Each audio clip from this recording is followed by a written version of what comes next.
పోలీసులపై మాజీ మంత్రి కొప్పుల ఈశ్వర్ సంచలన వ్యాఖ్యలు చేశారు. లంచం తీసుకోకుండా పోలీసులకు రోజు గడవదన్నారు. ఫోజులు కొట్టే పోలీసులు తెల్లవారితే చాలు బల్ల కింద చేయి చాచకుండా కథ నడవదని కామెంట్ చేశారు. సమాజంలో జరుగుతున్న దందాలపై నేతలు దృష్టి పెడితే ఒక్క పోలీస్ కూడా విధుల్లో ఉండరన్నారు కొప్పుల ఈశ్వర్. ఎన్ని కేసులు పెట్టినా బీఆర్ఎస్ శ్రేణులు బెదిరేదే లేదు అని అన్నారు.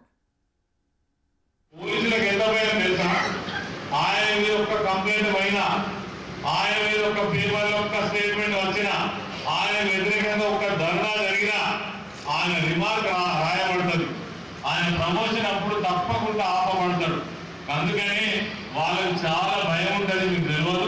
తర్వాత మన ముందైనా బాగా పోలీసు కొట్టేటువంటి పోలీసు అధికారులు ఎవరైతే ఉన్నారో వాళ్ళు ఏం తొక్క పూసలు కాదు.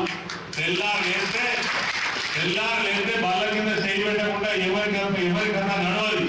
మీరు కళ్ళు కరెక్ట్ గా మనకి నిజమైనటువంటి దృష్టితో వాళ్ళను చూసినట్టయితే మనకి వాళ్ళు భయపడాలన్నా మనం వాళ్ళకి భయపడాలన్నా ఎవరికి భయపడాలో తెలుస్తుంది. నిజంగానే మండల నాయకులకు నేను చెప్తా ఉన్నా, మీరు ఒకసారి దృష్టి పెట్టండి.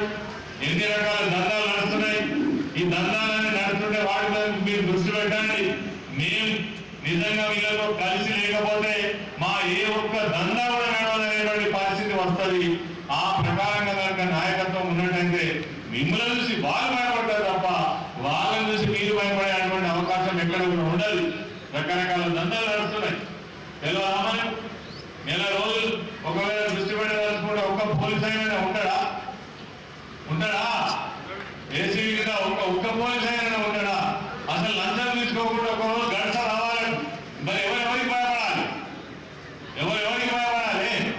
మనకే, మన నాయకులకి వాళ్ళు భయపడాలి, మనం భయపడగా. పెట్టుకుంటావా కేసులు ఎన్ని పెట్టుకుంటావు పెట్టుకో. ఏం తప్పు చేస్తున్నాం? ప్రభుత్వం చేసేటువంటి తప్పులు ఎత్తి చూపడం తప్పు కాదు.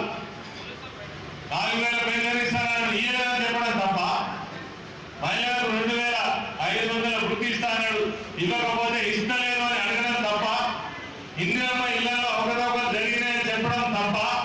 ఇవి సోషల్ మీడియాలో పెడితే కేసులు పెడతామంటే పెట్టుకో. ఎన్ని కేసులు పెట్టుకో. ఈ కారణం నేను చెప్తున్నా, ఏ మండలంలో కావచ్చు, ఏ పోలీస్ స్టేషన్లో కావచ్చు, ఏ కార్యకర్తకి ఎప్పుడు ఏ అపరాత్రి అర్ధరాత్రి ఆపద వచ్చినా మొత్తం మండల నాయకత్వం అంతా కూడా పోలీస్ స్టేషన్ మీద